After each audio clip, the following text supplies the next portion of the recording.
नमस्कार,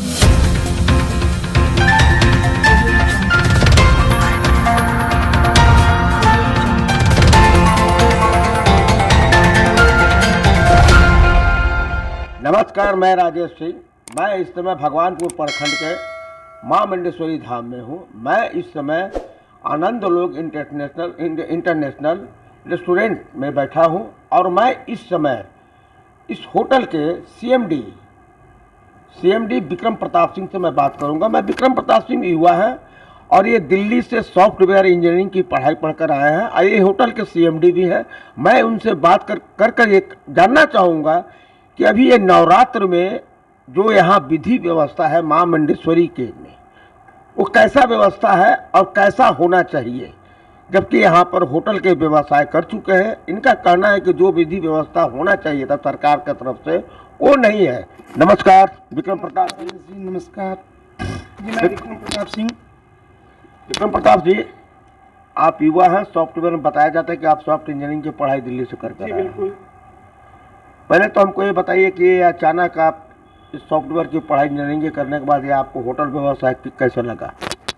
होटल व्यवसाय जी हमने अपने गार्जियन के कहने पे चालू किया था और हमारे यहाँ जो अभी जहाँ हम लोग बैठे हैं ये माता का धाम है, माँ मुंडेश्वरी मंदिर, और अपने मतलब इंडिया का कहा जाता है कि बहुत ही प्राचीन मंदिर है।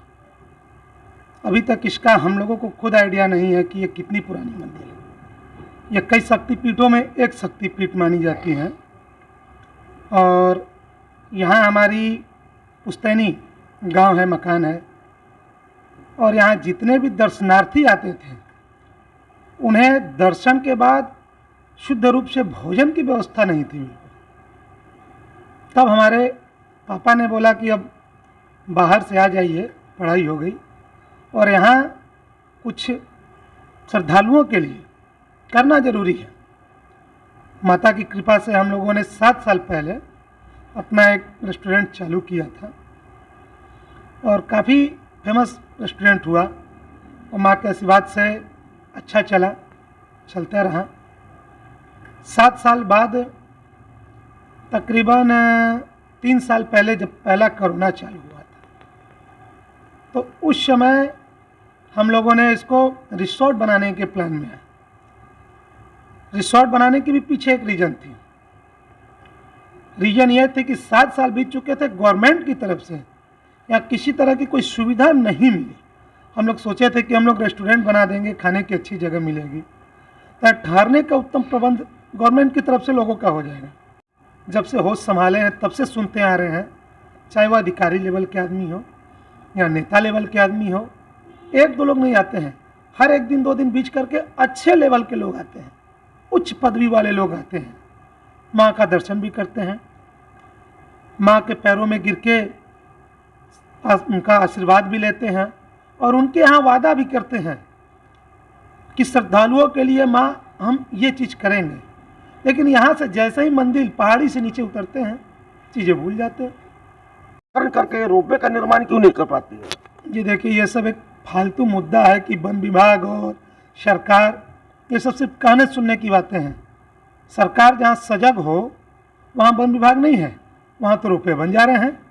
जहाँ भी रोपवे बन रहे हैं सब तो पहाड़ी के ऊपर ही बनते हैं और जितनी भी पहाड़ी है वो तो वन विभाग की होती है ना। जितने भी जंगल हैं वो तो वन विभाग के आते हैं, वहाँ तो रोपवे बन जाते हैं। बिहार में ही कई जगह रोपवे बने हुए हैं, वहाँ तो वन विभाग का अड़ंगा नहीं है। सिर्फ यहीं के लिए क्यों है? यहाँ लोकल राजनीति हावी है। सबसे बड़ी मुद्दा यहाँ लोकल राजनीति हावी है। क्या लोकल राजनीति?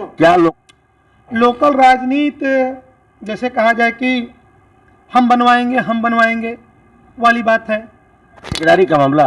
जी, ठेकेदारी नहीं, गवर्नमेंट के जो यहाँ लोग, जो उनको क्या कह सकते हैं, यहाँ विधायक कह लीजिए या फिर जो भी कमेटी चलाते हैं लोग, मुंडेश्वरी परिषद चलाते हैं, यहाँ के अधिकारी भी उनमें मेंबर हैं, या कुछ विकास होता है, कुछ भी नहीं समझ में आता है, कुछ भी नहीं समझ में आती है।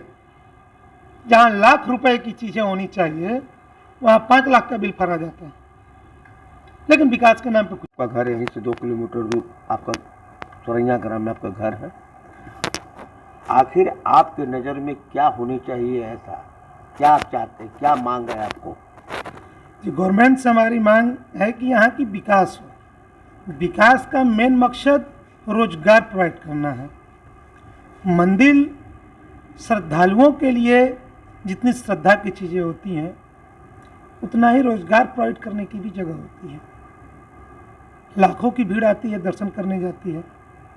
दर्शन करने के लिए उन्हें अगर सुख सुविधा मिली तो वो लाखों की भीड़ 2 लाख भी पहुंच सकती है। अगर उन्हें मनोरंजन का साधन मिले तो भीड़ 3 लाख तक की भी जा सकती है डेली की। यहाँ तो यूपी सरकार को देख लीजिए, यहाँ तो देख रहा है कि वो केवल मंदिर पर ही पड़ी हुई है। मंदिर सुंदरीकरण, जो उसका इतिहास था, इतिहास को दोहराने का चक्कर उपस्थित है, ताकि मतलब कि उससे राजस्व की भी इनकम हो रही है सरकार को। तो आप क्या चाहते हैं? जी, अगर कहा जाए तो योगी बाबा की अगर गवर्नमेंट होती तो इतनी बातें होती ही नहीं, विकास दिखती। अगर योगी बाबा की सरकार होती तो विकास दिखती, इतनी बातें करने की आवश्यकता ही नहीं होती हमें आपकी। श्रद्धालुओं की सुविधा मिलती, उनके साथ साथ राज्य सरकार के राजस्व में बढ़ोतरी होती, क्योंकि ज़्यादा लोग आएंगे तो ज़्यादा रोजगार भी मिलेगी, रोजगार के साथ साथ मतलब चढ़ावा भी मिलेंगे, तो मंदिर की भी विकास होगी और भक्त भी खुश रहेंगे अगर उनके सुविधा मिली तो। स्तर का मंत्री हो, चाहे वो बिहार स्तर का कोई चीफ जस्टिस हो हाई कोर्ट का, सब लोग आते हैं, राज्यपाल तक आते हैं, परिवार के सहित आते हैं, श्रद्धा से दर्शन करते हैं, उनके इतिहास को, माता का इतिहास को भी जानते हैं और बड़े बड़े वादा भी कर देते हैं। और आपका इल्जाम है कोई नीचे उतरने के बाद ही सब कुछ भूल जाते हैं। तो ऐसे लोगों से आप क्या कहना चाहते हैं? हाथ जोड़ के गुजारिश है उनसे कि माँ के दरबार में आके झूठ ना बोले, क्योंकि वो माँ है, सब देखती हैं। उनसे झूठ बोलना मतलब अपने आप को मिट्टी में मिलाना है। अच्छे अच्छे झूठ बोलने वाले मिट्टी में मिल गए जना। इतिहास गवाह है, इतिहास गवाह है कि अच्छे अच्छे झूठ बोलने वाले मिट्टी में मिल गए और ये भी मिल जाएंगे। तो आपने देखा कि मैं अभी होटल आनंद लोक रेस्टोरेंट रिसोर्ट के सीएमडी श्री विक्रम प्रताप सिंह से मैंने बात किया। विक्रम प्रताप सिंह ने बहुत सी बात भावना में बहकर किया, लेकिन कुछ बातें उनको बहुत जचने वाली बात है।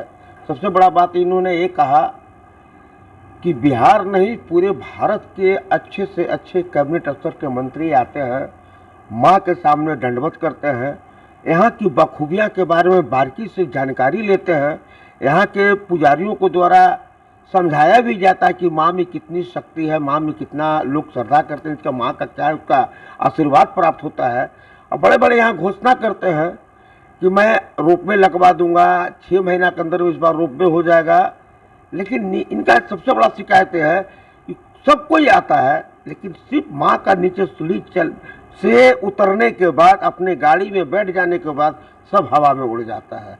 और ये भी कहते हैं कि माँ मुंडेश्वरी से झूठ बोलने वाले, माँ मुंडेश्वरी को गुमराह करने वाले, वो कभी विकसित नहीं होंगे, उनको मिट्टी में मिल जाना है।